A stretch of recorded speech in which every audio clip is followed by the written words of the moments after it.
Doctor Appasaheb उर्फ सारे Patil social फाउंडेशनच्या वतीनं सोमवार दिनांक 3 मार्च 2025 रोजी रोजगार मेळाव्याचं आयोजन करण्यात आलं आहे। सुमारे 1500 तरुणांना वेगवेगळ्या पदासाठी चांगल्या वेतनासह नोकरीची सुवर्णसंधी मिळणार असून जास्तीत जास्त तरुणांनी या संधीचा लाभ घ्यावा असं आवाहन डॉक्टर अप्पासाहेब उर्फ सारे पाटील सोशल फाउंडेशनच्या वतीनं उद्यान पंडित गणपतराव पाटील यांनी केलं आहे। गणपतराव पाटील पुढे म्हणाले की कोल्हापूर, सांगली व अन्य जिल्ह्यांमधील युवकांना नोकरीची सुवर्णसंधी उपलब्ध करून देण्याची भूमिका श्री दत्त उद्योग समूहानंच कायम ठेवली आहे। बेरोजगारीवर मात करण्यासाठी फाउंडेशनच्या वतीनं आतापर्यंत 3 रोजगार मेळावे घेण्यात आले असून या मेळाव्याच्या माध्यमातून अनेक तरुणांना नोकरीची संधी उपलब्ध झाली आहे।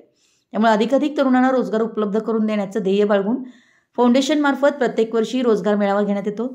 यावेळी सोमवार दिनांक 3 मार्च 2025 रोजी क्वेस्ट कॉर्पोरेशन लिमिटेड या कंपनीसाठी श्री दत्त कारखाना कार्यस्थळावरील अप्पासाहेब उर्फ सारे Patil institute of technology Dattanagar Shirol येथे सकाळी 9 ते संध्याकाळी 5 या वेळेत हा रोजगार मेळावा होणार आहे। यामध्ये 10वी, 12वी, ITI, electrical, diploma electrical, degree electrical तसेच पदवीधर झालेल्या सुमारे 1500 तरुणांना वेगवेगळ्या पदांसाठी चांगल्या वेतनाच्या नोकरीच्या संधी मिळणार आहेत। मुलाखतीसाठी येताना शैक्षणिक मूळ कागदपत्रांसहित उपस्थित राहावं असं आवाहनही त्यांनी शेवटी केलं।